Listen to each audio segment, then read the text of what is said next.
சந்தோஷம். இது சுவரசம். போராடினால்தான் அதில் சுவரசம் கிடைக்கும் என்கிறார்கள். ஒரு சிங்கத்தையோ ஒரு புலியோ ஒரு மரத்தில் கட்டி சுடுவதில் என்ன சுவரசம் கிடைக்கப் போகிறது? அதோடு போராடினால்தான் சுவரசம் கிடைக்கும் என்பார்கள். ஒரு முறை ஒரு மகள் உங்கள் அப்பா வேட்டைக்காரர் ராஜா கூட சென்று கொண்டே இருக்கிறார். அந்த மகள் அப்பாவிட கேட்கிறார், அப்பா கரும் இருட்டாக இருக்குது, கும்முன்னு இருட்டாக இருக்கும், உங்களுக்கு பயம் இல்லையா அப்படின்னு கேட்டார். இல்லை பாப்பா, அந்த காட்பகுதியில் அந்த சிங்கம் எங்கே பதுங்கியிருக்கிறது அப்படின்று அது தன்னுடைய தன்மை தெரிந்து அதோடு போராடுவதுதான் வாழ்க்கை, அதை போராடி அதை சுடுவதுதான் அதில் இன்பம் இருக்கின்றது.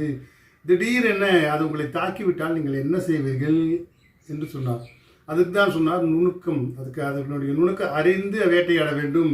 எல்லோரும் வேட்டையாடக்கூடாது. இன்னொன்று, நீங்கள் பிரச்சனை வரும் என்று தெரிந்து பயந்திருந்தால் நீங்கள் எதையும் வேட்டையாட முடியாது. பயமில்லாமல் செல்ல வேண்டும், அந்த அணுகுமுறையோடு செல்ல வேண்டும்.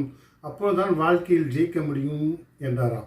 வாழ்க்கையில் வரக்கூடிய பிரச்சனைகளை நீங்கள் ஒதுக்கி வைத்து வேடிக்கை பார்த்தால் நிச்சயமாக தீராது. அதோடு போராட வேண்டும். போராடினால்தான் உனக்கு அதனுடைய அந்த சுவரசம் கிடைக்கும். அதிலிருந்து விடுபட்டு ஒரு ஆனந்தமும் மகிழ்ச்சியும் கிடைக்கும்.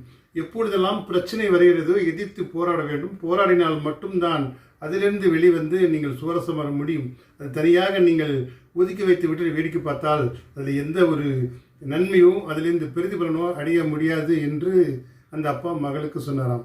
ஆம் நண்பர்களே, எந்த ஒரு பிரச்சனையானாலும் எதிர்த்து போராடுங்கள். அதிலிருந்து மகிழ்ச்சியும் ஆனந்தத்தை பெருக்குங்கள். அதிலிருந்து தவறுகளை கற்றுக்கொண்டு வெற்றி பெற முயற்சி செய்யுங்கள்.